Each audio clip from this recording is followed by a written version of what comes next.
Common errors in the use of proper noun, इतना बताए थे। तो उसमें 2-3 एग्जाम्पल लिखो। फर्स्ट एग्जाम्पल लिखो, Ram is a good boy.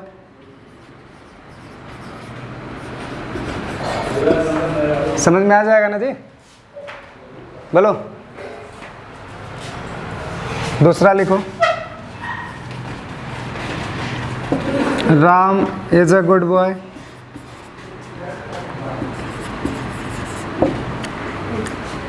तीसरा लिखो,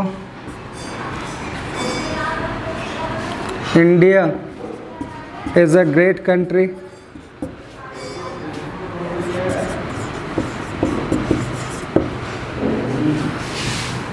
चौथा लिखो, India is a great country.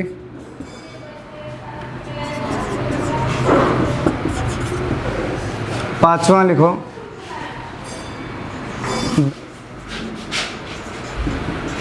The India is a great country.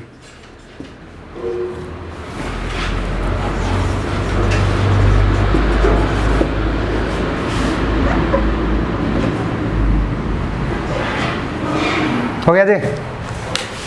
अब ये सारी चीज़ें तुम्हें पहले से पता होगी, लेकिन हमें जानना क्या है, कॉमन एरर्स। ठीक है, लिख लिए सभी लोग। Ram is a good boy, Ram is a good boy, India is a great country, India is a great country, और उसके बाद क्या है, the India is a great country. हो गया, उतारो जल्दी, चलते रहो चलते रहो।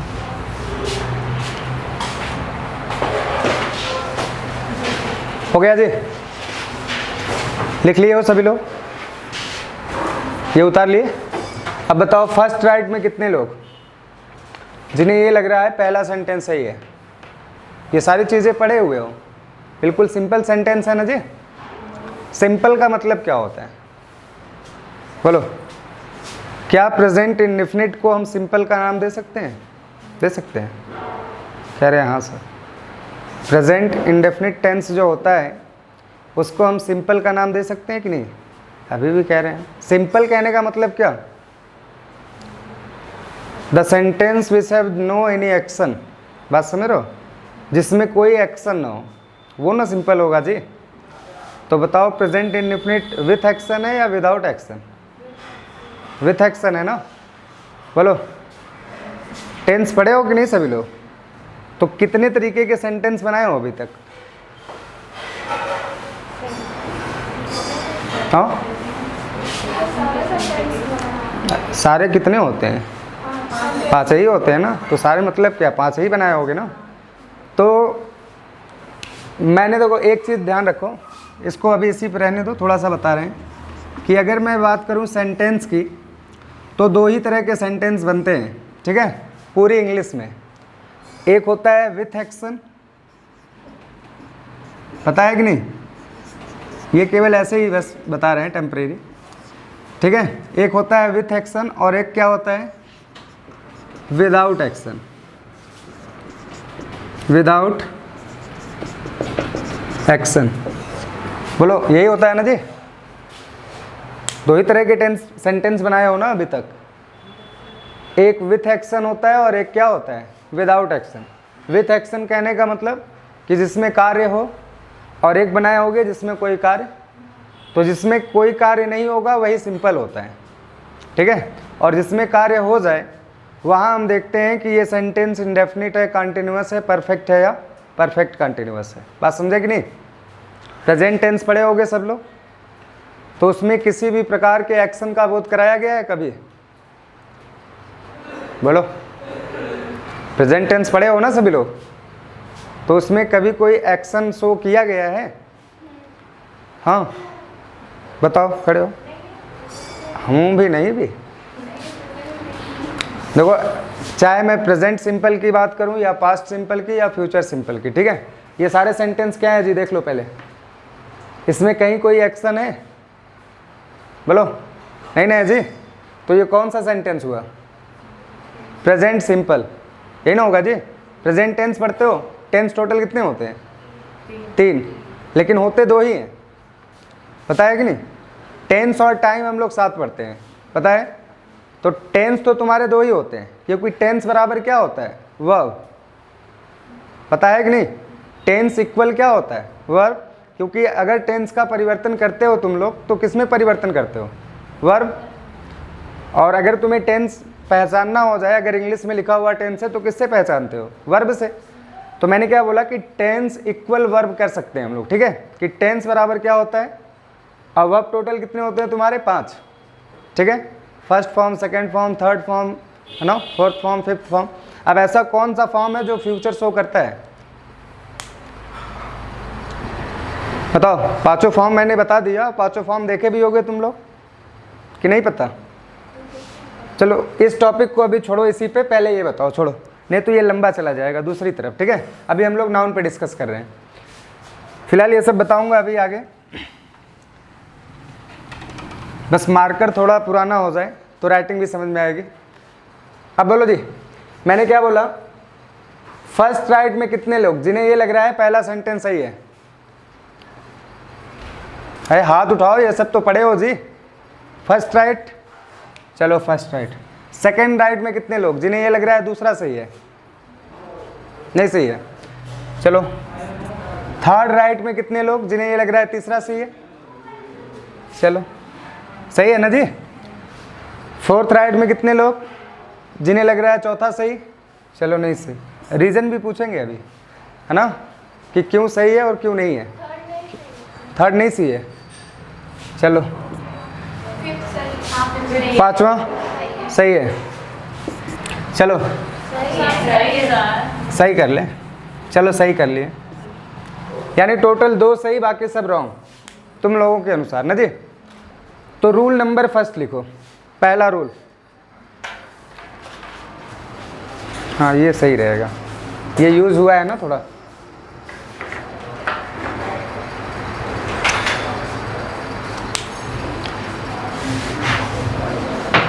रूल नंबर फर्स्ट लिखो, बोले लिखो। Normally rule number first, normally no article, normally no article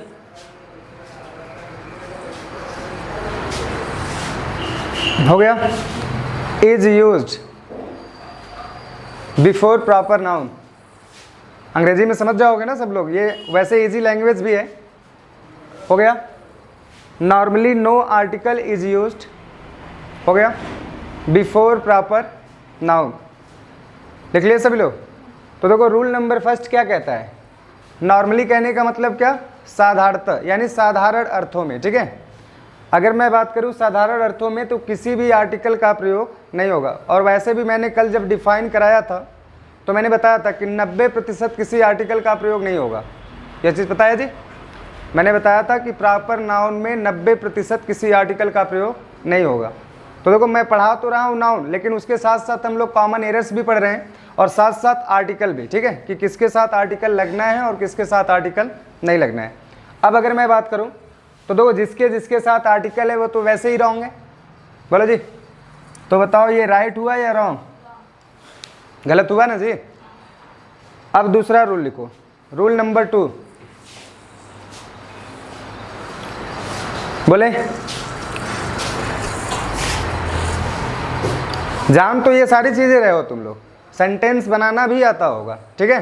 लेकिन अगर अभी मैं पूछ दूं एक सेंटेंस,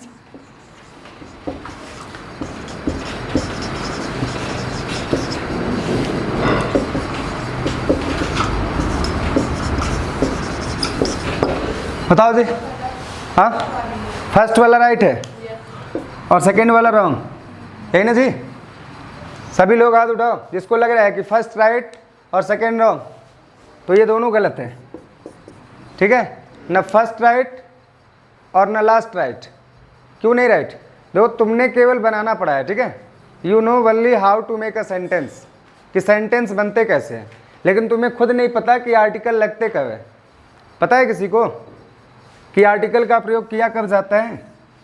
सिंपल सी बात समझ लो, जब तक कोई नाउन नहीं तब तक कोई आर्टिकल नहीं। बात समझ रहे हो कि जब तक सेंटेंस में कोई नाउन नहीं होगा तब तक किसी भी आर्टिकल का प्रयोग नहीं होगा। Noun is only used with article. समझ रहे हो बात? नाउन का प्रयोग हमेशा किसके साथ होता है? आर्टिकल के साथ। समझ रहे हो बात?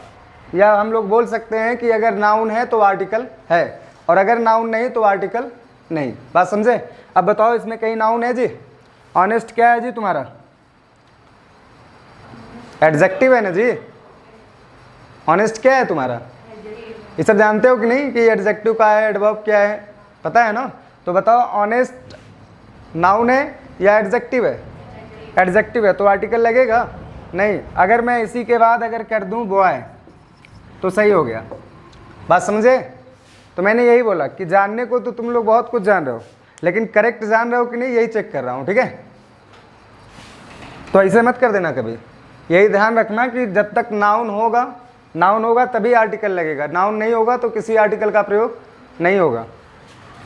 ठीक है जी, इतना समझ में आया? अब बताओ रूल नंबर सेकंड क्या लिखवा रहे थे? अभी लिखवाया नहीं है तो लिखो, रूल नंबर सेकंड लिखो। बोले लिखो प्रॉपर नाउन हो गया is always used. Proper noun is always used हो गया विथ अ कैपिटल लेटर। ये चीज तो पता है ना सबको? Proper noun is always used with a capital letter. हो गया जी? तो देखो पहला रूल ये कहता है कि कोई आर्टिकल नहीं होना चाहिए, यानी जहां जहां आर्टिकल होंगे वो गलत हो जाएंगे। सेकेंड रूल ये कहता है कि प्रॉपर नाउन कभी स्मॉल लेटर में नहीं होना चाहिए, है ना जी? तो स्मॉल लेटर में है जी, बोलो। अब जहां जहां स्मॉल है उसे रॉन्ग कर लो। तो कहाँ कहाँ है जी? यही है ना? बोलो। ये हो गया, और कौन सा? ये। बाकी दो राइट हुए कि नहीं जी? तो किसको लग रहा था ये गलत है? तीसरा। तो तीसरा भी सही हुआ, कैपिटल लेटर है जी। बोलो, इसका लेटर कैपिटल है और इससे पहले कोई आर्टिकल नहीं लगा है, ठीक है? तो लिख लो। इतना हो गया ना सबका? अब इसके आगे थोड़ा सा देखते हैं। अभी तक तो हमने ये पढ़ा कि नहीं लगते, ठीक है? मैंने ये बताया था कि 90% नहीं लगते, 10% लगते भी तो है ना? बोलो जी। कल मैंने बताया था कि प्रॉपर नाउन के साथ 90% किसी आर्टिकल का प्रयोग नहीं होगा, तो 10% होगा। तो बताओ कभी कोई यूज किया हो किसी प्रॉपर नाउन के साथ आर्टिकल का प्रयोग? हाँ, अभी तक जितने साल से भी पढ़ रहे हो, कभी प्रॉपर नाउन के साथ किसी आर्टिकल का प्रयोग किए हो या नहीं? सोच कर देखो, हो सकता है किए होगे। बोलो। नहीं पता? चलो देखते हैं। अगर मैं बात करूं नेम ऑफ कंट्री की, किसकी बात करूं? थोड़ा सा सोचे, सही लिखें। तो अगर मैं बात करूं नेम ऑफ कंट्री की, ठीक है जी? अगर किसकी बात की जाए? नेम ऑफ कंट्री की, तो जितने भी कंट्री के नाम है सब प्रॉपर है कि नहीं? पहले ये सोच कर बताओ। बोलो जी। देश के जितने भी नाम है सब प्रॉपर है ना? चलो ठीक। तो इसका हम लोग दो तरीके से प्रयोग करते हैं। एक, अगर कंट्री का केवल नेम हो, यानी नाम मेंशन किया जाए, ठीक है? तो हमने क्या सीखा कि नो आर्टिकल। बोलो जी, यही पढ़ा ना कि किसी भी प्रॉपर नाउन के पहले किसी आर्टिकल का प्रयोग नहीं करेंगे। दूसरा रूल क्या सीखा हमने कि वो सिंगुलर होगा, कंट्री का नाम सिंगुलर ही होगा ना। और क्या सीखा? वो वर्ब भी अपने साथ क्या लेगा? सिंगुलर। ये चीज़ तो पता होगी सबको कि अगर किसी कंट्री का केवल नाम मेंशन किया जाए तो पहला रूल तो यही है कि उसके साथ किसी आर्टिकल का प्रयोग नहीं होगा, और दूसरा रूल कहता है कि वो होगा सिंगुलर और अपने साथ वर्ब भी क्या लेगा? सिंगुलर। लेकिन अगर मैं बात करूं वही कंट्री, भले बात इंडिया की ही हो रही हो, अगर वही कंट्री कोई गेम खेले, ध्यान देना बिल्कुल ये सब चीज़ें, ठीक है, छोटी छोटी चीज़ें हैं जानने को। अगर वही कंट्री कोई वार लड़े, वार बराबर समझ रहे हो ना, युद्ध, बैटल भी बोल सकते हो, अगर कोई स्पोर्ट हो उन देशों के बीच, तो ऐसे कंडीशन में देखो, ठीक है, वह देश जो है वह हो जाएगा प्लूरल। क्या हो जाएगा, बात समझे? ऐसे कंडीशन में वो क्या होगा, प्लूरल, और अपने साथ वर्ब भी क्या लेगा, भाई रूल तो इंग्लिश का यही कहता है ना, SSPP, पढ़े हो ना, singular subject singular verb, plural subject plural verb, ये तो पढ़े होगे ना। सब्जेक्ट वर्ब एग्रीमेंट पढ़ाया गया होगा कभी तुम लोगों को, तो उसमें बताया गया होगा कि अगर सब्जेक्ट सिंगुलर है तो वर्ब भी क्या होना चाहिए, सिंगुलर, और सब्जेक्ट प्लूरल है तो वर्ब भी क्या होना चाहिए, प्लूरल। ये चीज़ पता होगी सबको। तो मैंने क्या बोला कि उस कंडीशन में क्या होगा, वह प्लूरल हो जाएगा, ठीक है, और अपने साथ वर्ब भी क्या लेगा, प्लूरल। ये भी लिखे हैं, समझ लेना, ठीक है, वर्ब भी क्या लेगा, प्लूरल, और उसके साथ आर्टिकल नहीं लग रहा था ना जी, लेकिन इसके साथ आर्टिकल लगेगा, आर्टिकल द इज यूज्ड, लिख लो। अब इसको करेक्ट करने के लिए 2-3 एग्जाम्पल लिखो और पूछ लेते हैं तुम्ही लोगों से कौन राइट कौन रॉन्ग, है ना जी। तो लिखो,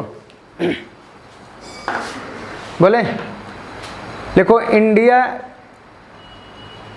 लिखो जल्दी जल्दी, India is playing with Pakistan,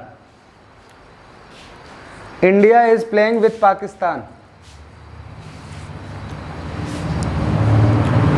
हो गया, India is playing with Pakistan. दूसरा लिखो, the India is playing with the Pakistan,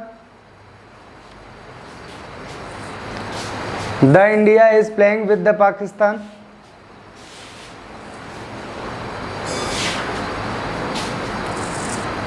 हो गया। उसके बाद लिखो, the India are playing with the Pakistan, the India are playing with the Pakistan. लिख लिए सभी लोग, the India are playing with the Pakistan. हो गया जी। अब बताओ फर्स्ट राइट में कितने लोग जिन्हें ये लग रहा है पहला सही है, बोलो जी, पहला सही है या गलत। देखो रूल पता है अगर तो सब कुछ पता है, ठीक है। तो फर्स्ट राइट में कितने लोग जिन्हें ये लग रहा है पहला सही है, नहीं सही है। सेकंड राइट में, सेकंड राइट लग रहा है, क्या है सेंटेंस, ठीक। और थर्ड क्या है, हाँ तो लिखो, ट्रिक लगा लेना, थर्ड राइट बाकी सब रॉन्ग। देखो थर्ड को राइट कर लो बाकी रॉन्ग। अब देखो ध्यान से, इधर अभी जस्ट मैंने बोला कि जब वही कंट्री, इधर देखो, अगर केवल कंट्री का नाम हो तो वो सिंगुलर होगा। अभी जस्ट मैंने बोला इंडिया के साथ इज लगा रहा था, India is a great country, ठीक ना था जी। हम लोग बोल सकते हैं इंडिया इज़ द बेस्ट, ये भी बोल सकते हैं। तो वहाँ केवल क्या हो रहा है, उस देश का नाम है, नाम को मेंशन किया गया है, बात समझे।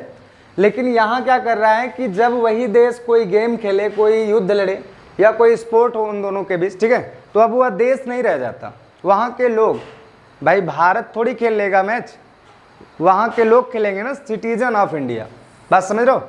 तो ऐसी कंडीशन में क्या करते हैं, यानी भारत को ध्यान से समझना, इंडिया को अगर मैंने कर दिया द इंडिया तो कहने का मतलब हो गया इंडियन पीपल, बात समझे।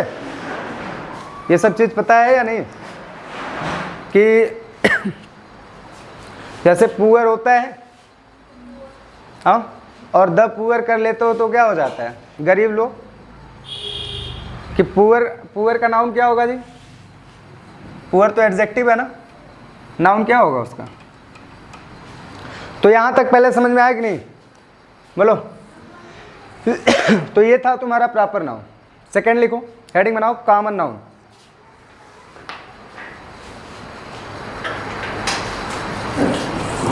कॉमन नाउन हो गया जी। तो कॉमन एरर्स पढ़ते चलो। तुम लोग मान लो इंटर में भी चैप्टर है तुम लोगों का सिंटैक्स, जानते हो ना। तो सिंटैक्स में नाउन चैप्टर आता है, इसमें करेक्ट इनकरेक्ट करने के लिए देता है। और इससे आगे अगर जाओगे, अगर मैं बात करूं यूपीएससी की, ठीक है, एसएससी सीजीएल की, तो उसमें भी पूछता है ये सब, ठीक है। और अगर नाउन से रिलेटेड क्वेश्चन पूछता है तो सबसे ज़्यादा प्रश्न जो उठाता है वो नाउन केस से उठाता है, ठीक है। तो ध्यान रखना, ये सब है छोटी छोटी चीज़, लेकिन नहीं जान रहे हो तो सबसे बड़ी चीज़ भी यही है। तो हेडिंग बनाओ कॉमन नाउन, हो गया। लिखो अब कॉमन नाउन क्या कहता है बताओ। हिंदी लिख लेना इसका, जातिवाचक संज्ञा। हिंदी लिख लो, बिल्कुल व्यवस्थित लिखते चलो, ठीक है। और किताब में खोजोगे कहीं ऐसे बताया नहीं होगा, नहीं जा खोज खाज लेना कहीं कोनो किताब में। हो गया जी, लिख लिए सभी लोग। हेडिंग बनाओ कॉमन नाउन, हो गया। इसकी हिंदी क्या होती है, जातिवाचक संज्ञा। तो मैंने देखो कल ही क्लास लिया था, तो मैंने बताया था कि पूरी दुनिया ही कॉमन है, लगभग 90%, ठीक है। जो कुछ भी तुम्हारे सामने दिख रहा है सब कुछ कॉमन है। 90 ही मैंने बोला, 100 नहीं बोला, क्योंकि हो सकता है तुमने वाटर देख लिया, ऐसा भी हो सकता है ना जी। लेकिन 90% चीज़ों को जो हमारे सामने दिखता है वो क्या होते हैं, कॉमन नाउन। अभी यहाँ देख लो, जितनी भी चीज़ें सब कॉमन है एक्सेप्ट लाइट, प्रकाश को छोड़कर, है ना जी। लाइट को छोड़कर बाकी जितनी भी चीज़ें दिख रही हैं सब क्या है, कॉमन ही है ना। बोलो कि कोई डाउट है इसमें। अगर मैं बोलूँ ये कॉमन ही है, ये भी बोलूँ कॉमन ही है, ये भी बोलूँ कॉमन ही है, तो सब कुछ कॉमन ही है। बात समझ रहे हो, बोर्ड कॉमन ही है, ठीक है। तो लिखो, बोले जी लिखो, यानी कॉमन नाउन शो क्या करता है, कॉमन नेम को, ठीक है, यानी जाति या वर्ग को, यही ना शो करता है जी। कॉमन नाउन क्या दर्शाता है, किसी व्यक्ति की जाति या वर्ग को। तो लिखो इट शोज,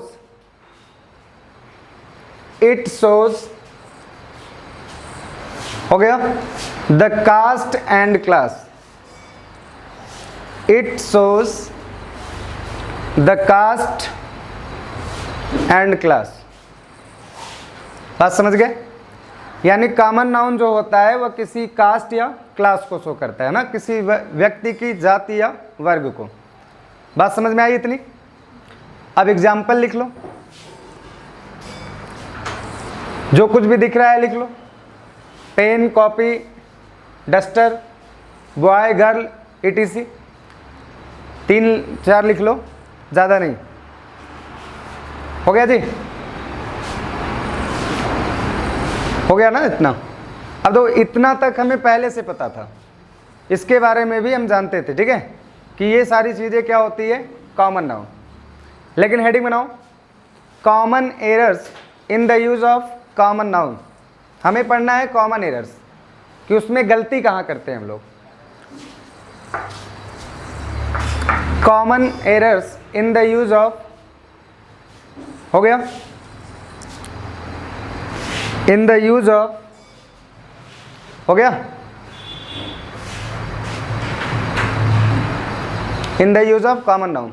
देखो इससे पहले मैंने एक सेंटेंस लिखा था, हालांकि एक्सप्लेन नहीं किया, अभी से याद आया। एक तुम्हारा राम था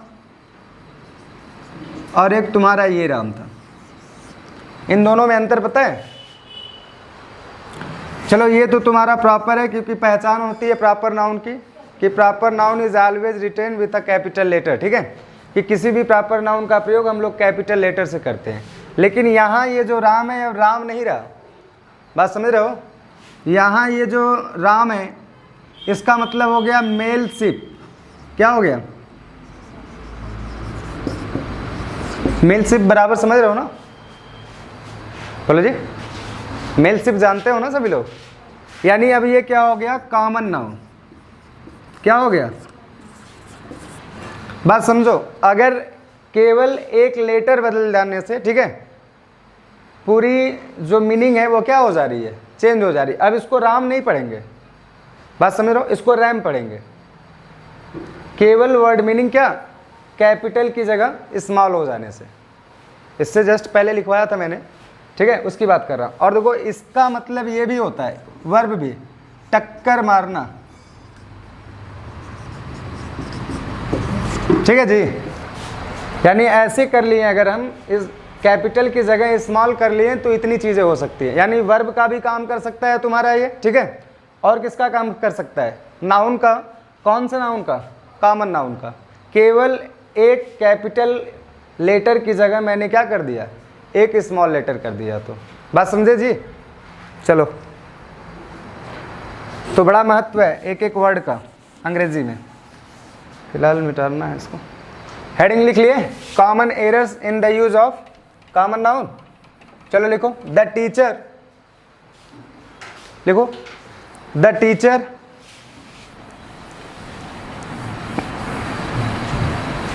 हो गया। The teacher is teaching, the teacher is teaching, हो गया जी। दूसरा लिखो, students are reading, students are reading,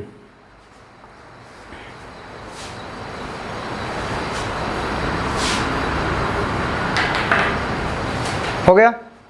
तीसरा लिखो, the teacher, the teachers, the teachers are teaching,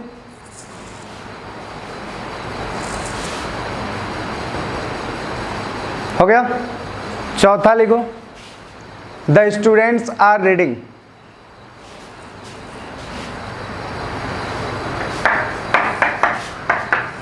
हो गया। चौथा क्या हो गया, द स्टूडेंट्स आर रीडिंग। उसके बाद लिखो पांचवा, he is a teacher, he is a teacher.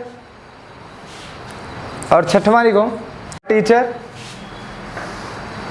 और उसके बाद लास्ट लिखो ही इज द टीचर। हो गया जी, लिख लिए सभी लोग। टोटल कितने हुए, 6। तो पढ़े तो सभी लोग ग्रामर के रूल करीब करीब, ठीक है। खूब लगाए होगे, द डॉग्स आर बार्किंग, ऐसा किए हो कि नहीं सेंटेंस, कुत्ते भौंक रहे हैं, बनाए भी होगे द लगाकर। तो बताओ फर्स्ट राइट में कितने लोग जिन्हें ये लग रहा है पहला सेंटेंस सही है, पढ़े हो सभी लोग, बस मैं तुम्हारी राय जानना चाह रहा हूँ, ठीक है, कि तुम्हें क्या लग रहा है कि पहला सही है, दूसरा सही है, तीसरा सही है। तो बोलो फर्स्ट राइट में कितने लोग जिन्हें ये लग रहा है कि सेंटेंस सही है, बोलो जी। नहीं सही है, सही है। चलो सेकंड राइट में कितने लोग जिन्हें ये लग रहा है दूसरा सही है, नहीं मालूम, डाउट है। चलो तीसरा क्या है सेंटेंस, तो तीसरे में कितने लोग सही जिन्हें ये लग रहा है चलो तीसरा सही है, सही है। चलो चौथा, चौथा क्या है जी, पढ़ने में अच्छा लग रहा है, द लगने पे, है ना, शायद इसलिए राइट नहीं है। कुछ लोग होता है देखो द और ए एन अपनी सुविधा की दृष्टि से लगा लेते हैं, उन्हें लगता है कि नहीं अब पढ़ने में थोड़ा अच्छा लग रहा है, फीलिंग अच्छी हो रही है, तो अपनी फीलिंग के लिए सेंटेंस को उल्टा पुल्टा मत कर दो। बात समझ रहे हो ना। अब उसके बाद क्या है, पांचवा क्या है जी, हाँ तो ये कितने लोगों को लग रहा है सही है, यह गड़बड़ लग रहा है, ये सही लग रहा है। चलो अब मैं बोलूँ उसके बाद ही इज़ द टीचर, है ना जी। कभी कभी बड़ी स्टार्टिंग में जब तुम लोग टेंस बनाते हो, बिल्कुल स्टार्ट की मैं बात कर रहा हूँ, तुम टीचर ने कभी बोला होगा तुम लोगों को कि वह एक डॉक्टर है, तो कुछ लोगों को लगता है कि एक आया है इसीलिए ए का प्रयोग हुआ है, ऐसा।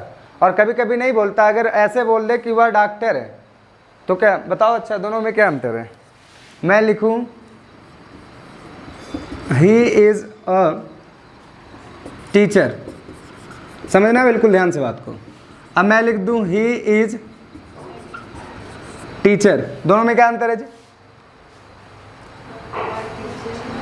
हाँ, ऊपर वाले का का हिंदी हुआ, नीचे वाले का का हिंदी हुआ, दोनों की सेम है, कोई अंतर।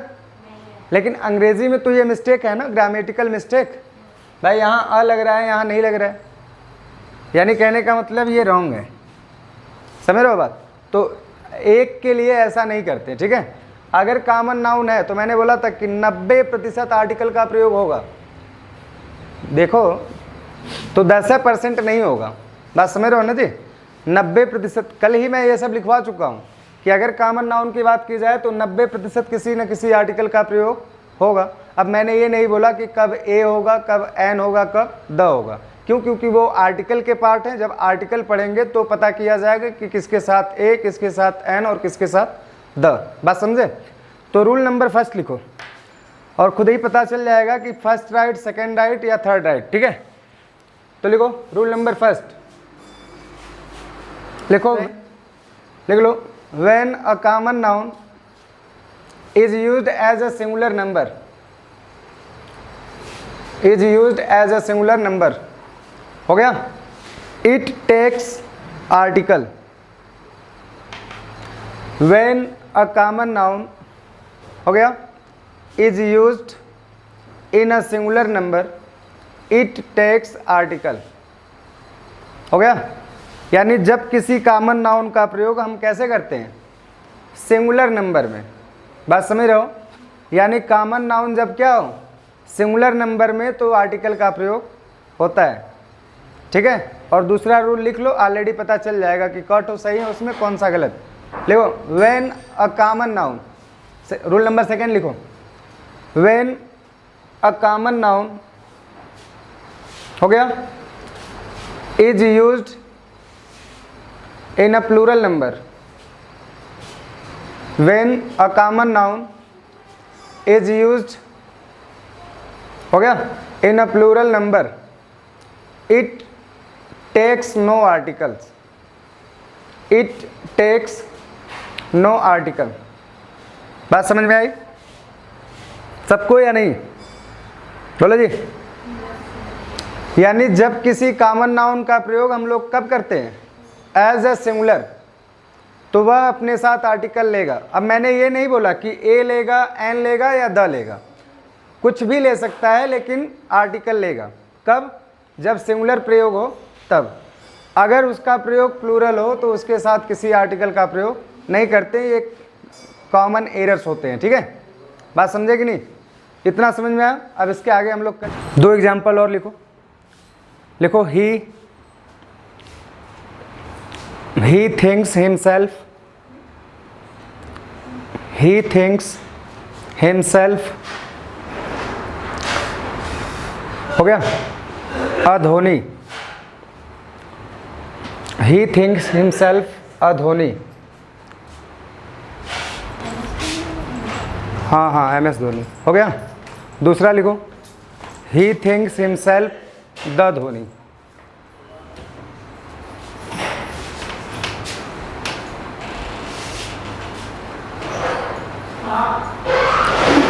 हो गया जी। टेंस कौन सा है जी? खड़े हो। टेंस कौन सा है ये?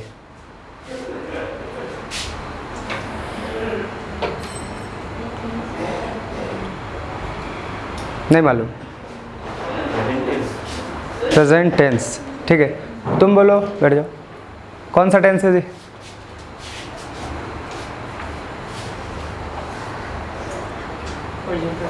प्रेजेंट है बिट्टू। कौन है? बोलो, बैठ जाओ, बैठ, बगल में खड़े हो जाओ। कौन सा टेंस? प्रेजेंट। बोलो जी। Present indefinite. बोलो। बैठो। तो कौन सा टेंस है जी? प्रेजेंट इंडेफिनिट है ना कि प्रेजेंट टेंस है? दोनों में अंतर होता है। दो, मैंने बताया था कि दो ही तरह के सेंटेंस बनते हैं, ठीक है। एक विथ एक्शन और एक विदाउट एक्शन। जो विदाउट एक्शन होगा वो तुम्हारा प्रेजेंट टेंस, पास्ट टेंस या फ्यूचर टेंस होता है, ठीक है। और जो विथ एक्शन होता है वो तुम्हारा इंडेफिनिट हो सकता है, कंटिन्यूअस हो सकता है, परफेक्ट हो सकता है और परफेक्ट कंटिन्यूअस, ठीक है। हालांकि तुम लोग ता है, ती है, ते हैं पढ़े होगे तो उस हिसाब से समझे होगे। फिलहाल देखो यहाँ क्या बात कर रहा है, अगर किसी प्रॉपर नाउन की तुलना किसी कॉमन व्यक्ति से हो, ठीक है। कॉमन कहने का मतलब क्या, जिसे काफ़ी लोग जानते हो, वही ना होगा जी कॉमन। तो यहाँ कंपेयर किया जा रहा है, तुलना, और तुलना हमेशा किसकी होनी चाहिए, बराबर के लोगों की। पता है ना कि अब पेन की तुलना हम बिल्डिंग से तो कर नहीं सकते, तो तुलना बराबर की होती है फिलहाल इंग्लिश में। लेकिन हिंदी में अगर बात करें तो किसी की भी तुलना किसी से कर देते हैं लोग, नहीं। आदमी की तुलना बंदर से कर देते हैं, नहीं बोलो जी। तो हिंदी में पॉसिबल है, लेकिन इंग्लिश में जब भी हम लोग तुलना करते हैं बराबर के लोगों की करते हैं, ठीक है। अब पहला सेंटेंस बोल रहा है कि ही थिंक्स हिमसेल्फ अ धोनी, कि वह अपने आप को क्या मानता है, धोनी। अब वो धोनी है तो नहीं, लेकिन मान रहा है। हो सकता है उसकी हेयर स्टाइल हो धोनी जैसे, यही ना हो सकता है जी।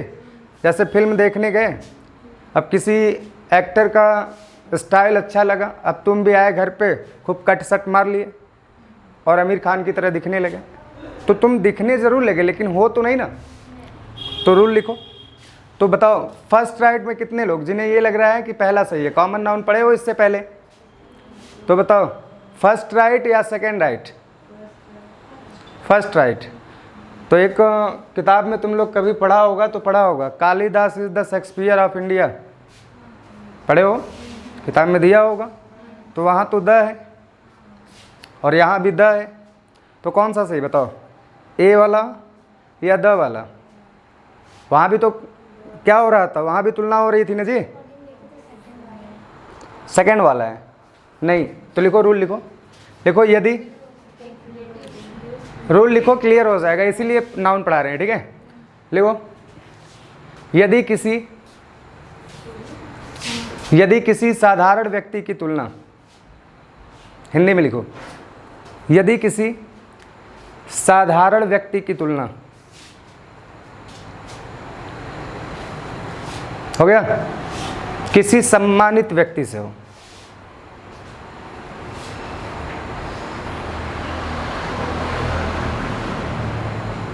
गया जी।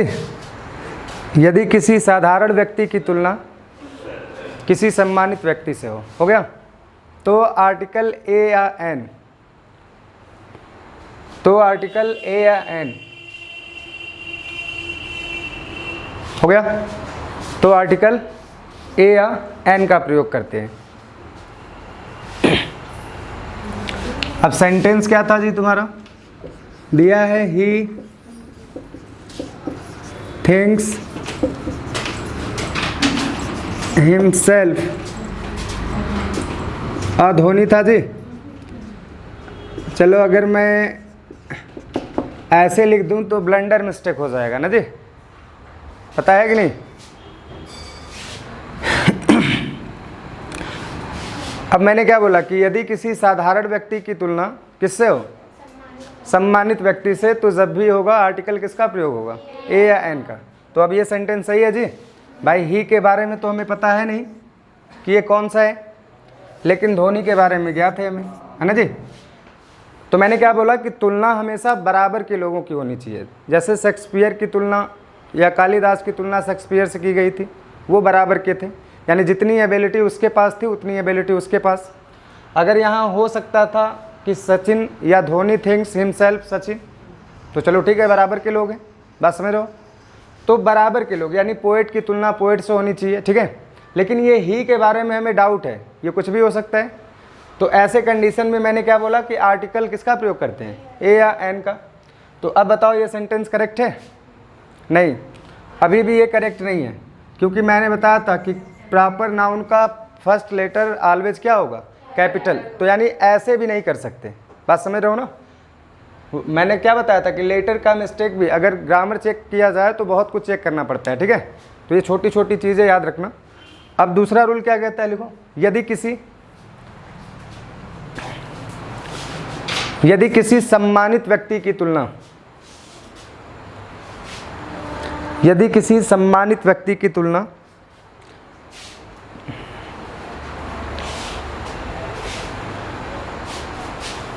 किसी सम्मानित व्यक्ति से की जाए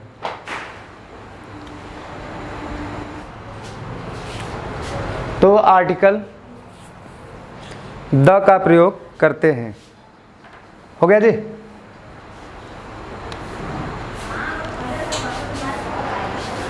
लिख लिए सभी लोग? तो एग्जाम्पल में लिख लो। यानी देखो ऊपर जो एग्जाम्पल दिए थे उसमें फर्स्ट राइट था, सेकंड रॉन्ग था, है ना जी। और इसके एग्जाम्पल में लिख लो। देखो Kalidas is the Shakespeare of India. Kalidas is the Shakespeare of India. Shakespeare लिख लोगे ना? बोलो। चलो ठीक। SHAKESPEARE। हो गया जी।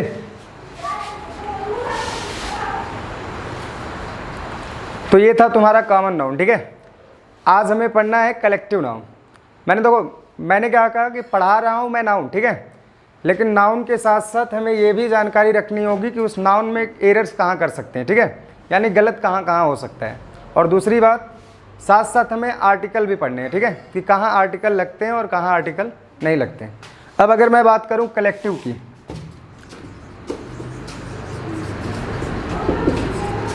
कलेक्टिव नाउन, है ना जी। हिंदी इसकी लिख लेना समूहवाचक संज्ञा। अब दो तुम्हारा जो कलेक्टिव वर्ड है वो किससे बना है? कलेक्ट वर्ड से ना जी। और कलेक्ट क्या है तुम्हारा? वर्ब। पता है कि नहीं? कलेक्टिव जो है वो किससे बना है? कलेक्ट वर्ड से। इसका मतलब जमा करना, इकट्ठा करना। तो ये तुम्हारा काम किसका कर रहा है? वर्ब का। अगर किसी वर्ब में हम क्या जोड़ दें? ION, तो वो काम किसका करेगा जी? नाउन का। बोलो। और अगर किसी वर्ब में हम क्या जोड़ दें? IVE, तो वो काम किसका करेगा? पता है ना कि नहीं?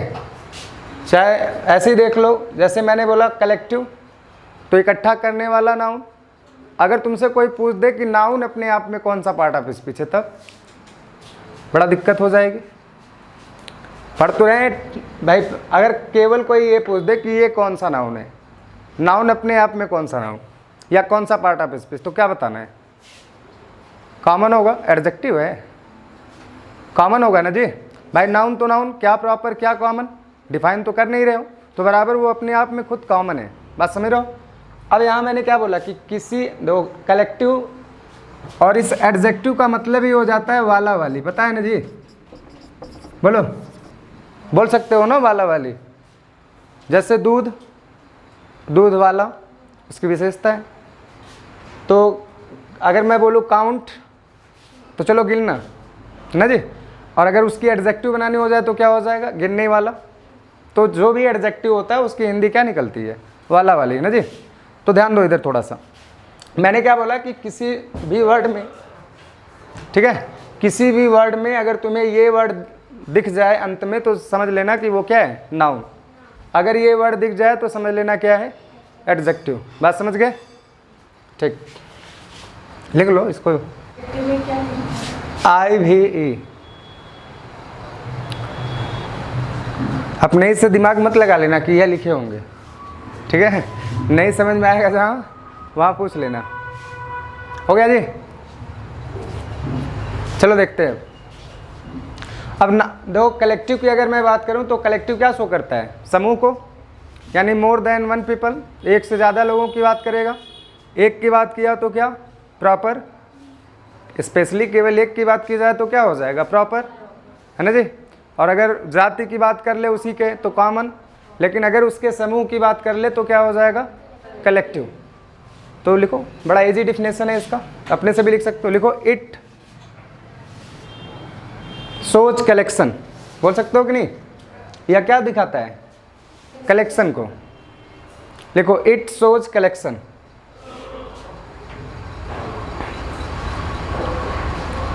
It shows collection. हाँ जी, तो क्या डिफिनेशन रट कर करना क्या है, तुमको जानना ही है ना। नाउन का मतलब क्या, देखो हमें डिफिनेशन से इंग्लिश में कोई मतलब नहीं होता, क्योंकि डिफिनेशन कहीं भी पूछता नहीं है। बात पता है, चाहे किसी भी एग्ज़ाम की बात कर लो, ये 6, 7, 5 में पढ़ते हो तो भले टीचर दे देते हैं what is noun what is pronoun, कि थोड़ा जानते रहो आगे, ठीक है, काम देना है, लेकिन आगे ये कहीं काम देना नहीं है, केवल इसको समझना पड़ता है, ठीक है। तो मैंने क्या बोला कि इट शोज कलेक्शन, यानी ये क्या करता है, किसी कलेक्शन को शो करता है ना जी। अब दो कौन कौन से हो सकते हैं इसमें, लिख लो, जैसे मैं एग्जाम्पल में बोले पुलिस है ना जी, कलेक्टिव नाउन, पुलिस लिख लो, आर्मी लिख लो, हार्ड लिख लो, HERD, झुंड, कैटल लिख लो, हो सकते हैं ना ये सब, पशुओं के झुंड को, हो गया। सोसाइटी, पब्लिक, ETC कर लो, बहुत है इतना।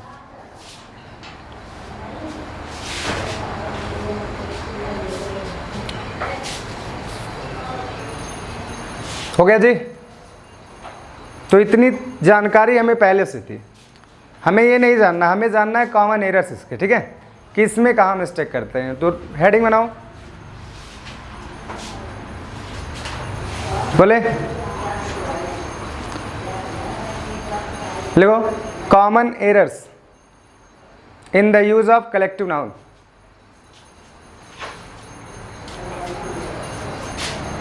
हो गया, common errors in the use of collective noun, हो गया, लिख लिए सभी लोग, बहुत कर रही है। तो कॉमन एरर्स जानने के लिए लिखो 2-3 एग्जाम्पल। क्या हुआ, बोले common errors in the use of collective noun, हो गया, लिखो a team of player, a team of player, हो गया, is playing,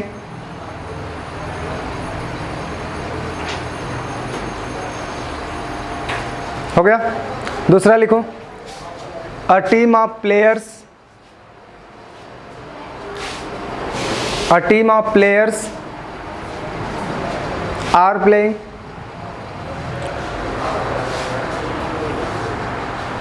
A team of players are playing। उसके बाद लिखो तीसरा, A team of players is playing, A team of players is playing।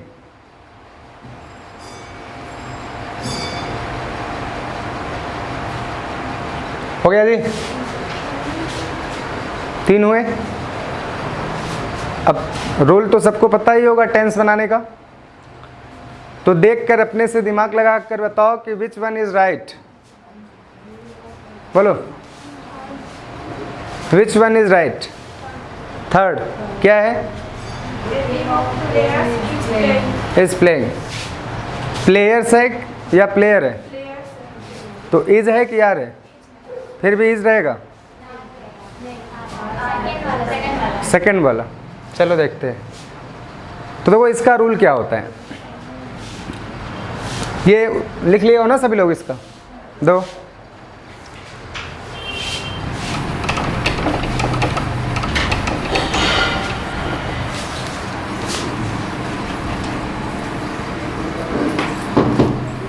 अगर मैं बात करूं तो इसका यूज कहाँ करते हैं हम लोग, ठीक है। तो सबसे पहले होगा आर्टिकल ए, स्ट्रक्चर बता रहे हैं कि इसका फ्रेम क्या होता है बनाने का, ठीक है।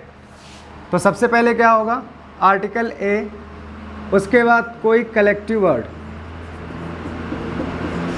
कलेक्टिव वर्ड, उसके बाद होगा तुम्हारा ऑफ, क्या होगा, और उसके बाद ये जो आने वाला नाउन होगा वो आजीवन होगा प्लूरल, क्या होगा, जब भी देखो चॉइस की बात होती है, ठीक है, तो ऑफ के बाद आने वाला लगभग 90% जो नाउन होगा वो जब भी होगा क्या होगा, प्लूरल, क्योंकि ऑप्शनल की बात होती है, ठीक है। लेकिन इसको देखकर जो आने वाला वर्ब होगा वो आजीवन क्या होगा, बात समझ में आई? तो हालांकि ये यहाँ से यहाँ तक की मैं बात करूँ तो ये पूरे पार्ट जो है वो तुम्हारे सब्जेक्ट के हैं, लेकिन इसमें इस वाले पार्ट की बात नहीं होती है, बल्कि इस वाले पार्ट की बात होती है। पता है कि नहीं सबको? अ टीम ऑफ प्लेयर दिया ना, अ टीम ऑफ प्लेयर्स, तो टीम तो एक ही है, चाहे 10 प्लेयरों की हो या 22 की हो या 11 की हो, टीम तो एक है ना जी। आर्टिकल ए ऑलरेडी ये शो कर दे रहा है कि जो भी टीम होगी वो सिंगुलर नंबर में है। बात समझ रहे हो? सेंटेंस क्या था तुम्हारा, अ टीम। अब इतना से समझ में आ गया ना कि ये टीम क्या है, कलेक्टिव वर्ड, भाई कलेक्शन ही तो बता रही है। तो क्या हो गया, अ टीम ऑफ, अगर मैं प्लेयर कर दूं तो गलत हो गया कि नहीं? क्यों? क्योंकि मैंने जस्ट बोला कि इसके बाद आने वाला जो नाउन होगा वो क्या होगा, प्लूरल। तो क्या हो गया, अ टीम ऑफ प्लेयर्स, इतना क्लियर। लेकिन मैंने क्या बोला कि इसको देखकर जो आने वाला वर्ब होगा वो क्या होगा, सिंगुलर। तो बताओ इज की आर, तो फर्स्ट राइट, सेकेंड राइट या थर्ड राइट? Third right. तो फर्स्ट सेकेंड क्या हो गए, गलत। तो थर्ड को राइट कर लो और उसके नीचे थोड़ा सा हेडिंग बनाओ, बोले समझ में आया कि नहीं सबको? ये लिखो, ऐसे ही कई होते हैं। लिखो अ टीम ऑफ प्लेयर्स, ऐसे मत लिखना, हेडिंग मैं बोलूँ, हेडिंग बनाओ सम अदर मेंबर्स, यानी इस ग्रुप के कुछ और मेंबर होते हैं, ठीक है। हालांकि तुम लोगों की किताब में दिया होगा a bunch of keys, high school पढ़े होगे तो बिल्कुल पीछे वाले पेज पे दिया होगा, ठीक है। ये सब बिल्कुल अंतिम पेज पे, अ बंच ऑफ कीज है ना, अ बैंड ऑफ रॉबर्स, ऐसा कुछ दिया है कि नहीं? तो बोले जी 2-4 लिख लो, बाकी किताब में देख लेना। सम अदर मेंबर्स, हेडिंग बना लिए। तो पहला लिखो a team of players,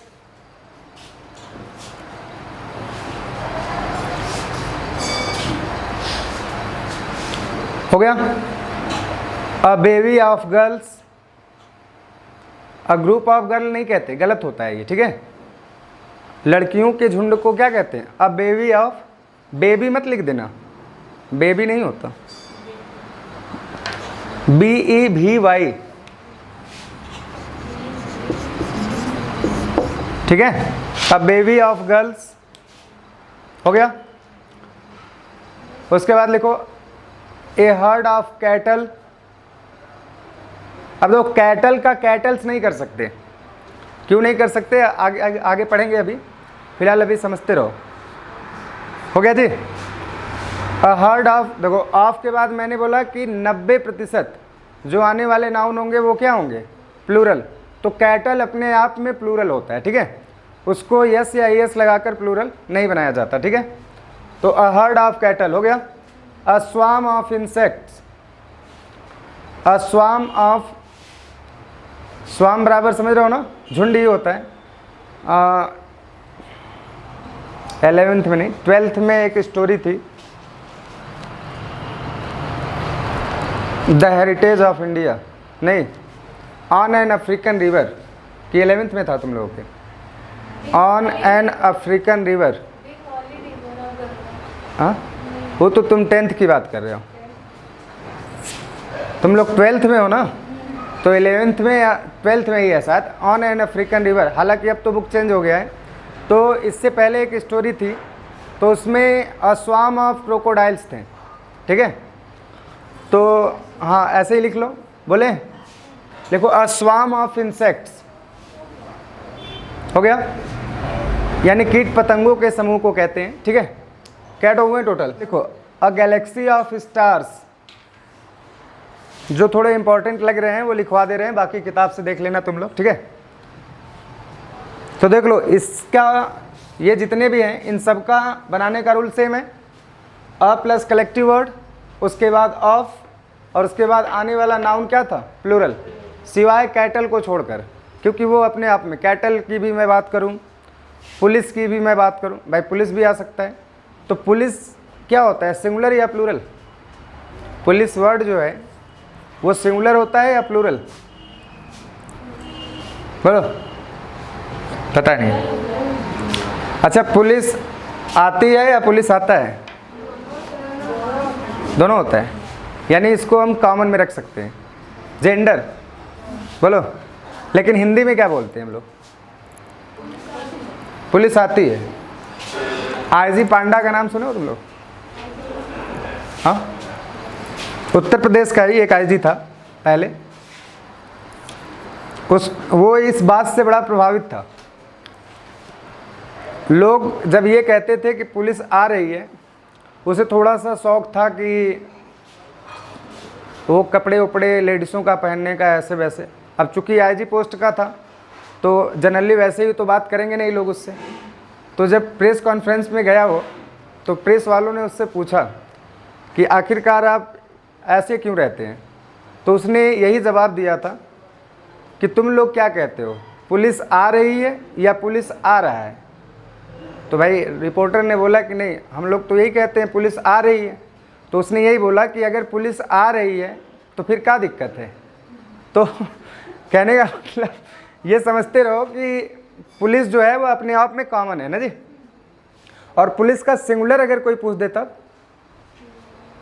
plural तो पता है, चलो पुलिस के साथ इज लगाते हो यार, तुम लोग कुछ लगा दोगे चलेगा अभी, बोलो। पुलिस के साथ इज लगाते हो कि यार?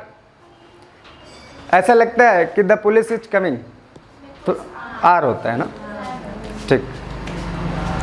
तो ध्यान रखना ये सारे कलेक्टिव वर्ड्स हैं, ठीक है। ये हो गया। अब दूसरा रूल जानने के लिए कुछ एग्जाम्पल्स लिखो। हो गया? ये बार बार मेरे पैर से ही चप जाएगा, इसलिए उधर कर रहे हैं उसको। हो गया जी? अब लिखो कुछ एग्जाम्पल्स, लिखो। I am going to buy, I am going to buy, हाँ, I am going to buy. हो गया? Furnitures, I am going to buy furniture. अब कितने लोगों को ये लगता है फर्नीचर मटेरियल है?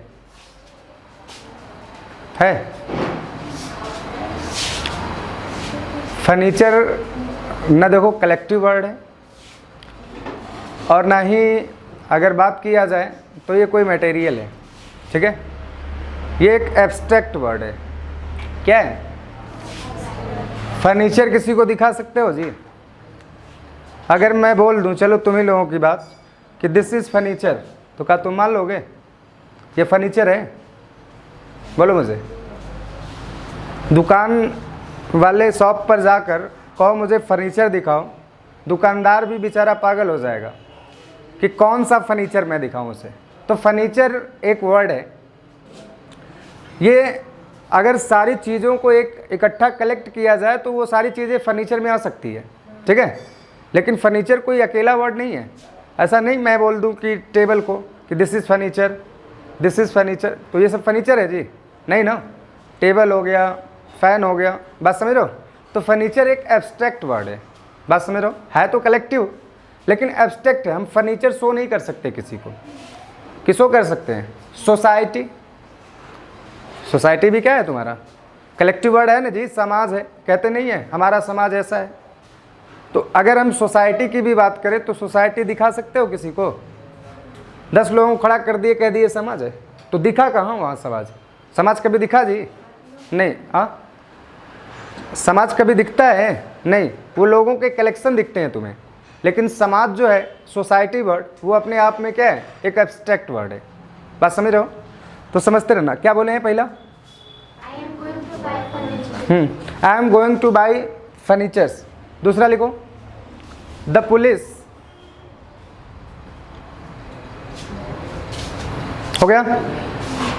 The police is coming.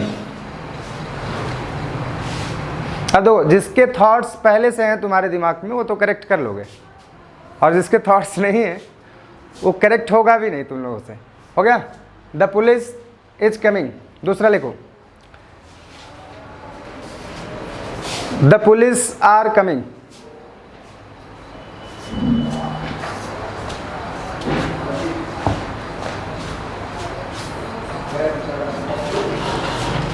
हो गया। और तीसरा लिखो, मतलब 3 तो हो ही गए होंगे ना। चौथा लिखो,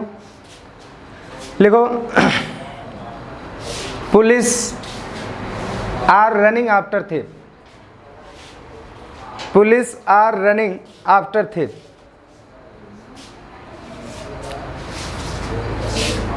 हो गया। अगला लिखो, the parliament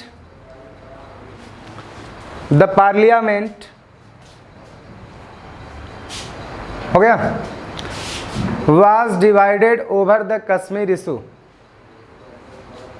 The parliament was divided over the Kashmir issue।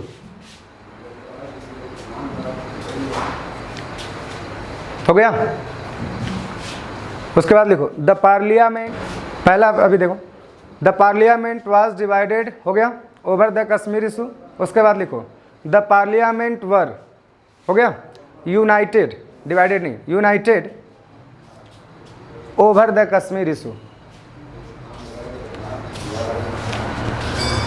Total कितने हो गए जी? 6 हो गए। अब एक बात चेक कर लो और देखो कट हो एरर्स छाट पाते हो। एग्जाम में तुम्हारे ऐसे ही पूछने, बोल देगा करेक्ट करो, है ना जी, कि पूछ देगा Ram is going there, correct करो। वो तो भाई करेक्ट ही है, करेक्ट करना तो होगा नहीं। और देखो इस पैटर्न से तुम लोगों के अपर लेवल के भी एग्जाम आते हैं, ठीक है, केवल इंटर तक की बात मैं नहीं कर रहा हूँ। I am also talking about SSC, CGL, UPSC, तो ये सब भी एग्ज़ाम आते हैं इस लेवल पे, समझ रहे हो। तो कॉमन एरर्स पता करना सीखो। बताओ जी, सिवाय पुलिस वाले को छोड़कर बस उसी जगह पता भी चलेगा मुझे लग रहा है, बोलो, क्योंकि उस पर डिस्कस कर चुके हैं। Last right. तो देखो उतने में एक को छोड़कर बाकी सब गलत है, बात समझ रहे हो। केवल एक ही सेंटेंस सही है और बाकी सब क्या है, गलत। तो द पुलिस आर, हाँ, बस उसको छोड़कर बाकी जितने भी सेंटेंस है सब क्या है, रॉन्ग है। क्योंकि पहला क्या है, आई am going to buy furniture या फर्नीचर्स, फर्नीचर, फर्नीचर्स, है ना जी। तो फर्नीचर का फर्नीचर्स नहीं होता, पता है ना। अब क्यों नहीं होता, किताब में तो दे दिया है खाली कि फर्नीचर का फर्नीचर नहीं होता, फर्नीचर्स, लेकिन क्यों नहीं होता ये पता है, एब्स्ट्रैक्ट है इसलिए नहीं बताएंगे अभी पैटर्न। तो दो, अगर मैं बात करूं, थोड़ा सा ध्यान देना, आप रूल पता चल जाएगा, तुरंत पता चल जाएगा। पहले एक रूल लिख लो, फर्स्ट रूल लिखो, article the is used before collective noun, ठीक है। आर्टिकल हो गया, द इज यूज्ड, तो देखो पुलिस के पहले द है कि नहीं जी, एक में नहीं होगा कहीं, बोलो, एक पुलिस वाला जो ऑप्शन होगा उसमें द नहीं होगा, तो वो तो ऑलरेडी इनकरेक्ट हो गया। अब आते हैं थोड़ा सा डिस्कस करते हैं कि बाकी सब गलत है तो क्यों है ना जी। आज डिस्कस कर नहीं पाएंगे, लंबा है वो थोड़ा, आज केवल लिख लो, उसके पैटर्न कल बताएंगे।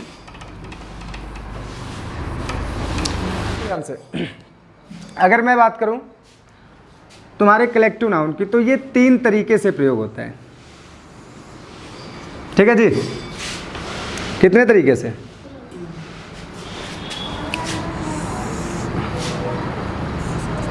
ऐसे देख लो। इसका पहला जो होता है वो होता है जेनरिक यूज, दूसरा जो होता है वो होता है ग्रुप, और तीसरा जो होता है उसको बोल सकते हैं डिस्ट्रीब्यूटिव, ठीक है जी। यही 3 तरीके से प्रयोग होता है इसका। ये सब पढ़े हो कि नहीं लाइफ में कभी? कलेक्टिव नाउन तो पढ़े होगे, वो तो पता है मुझे, तो देखो इसका 3 तरीके से प्रयोग करते हैं। एक जो होगा वो तुम्हारा क्या होगा, जेनरिक यूज, दूसरा ग्रुप, और तीसरा क्या होगा, डिस्ट्रीब्यूटिव।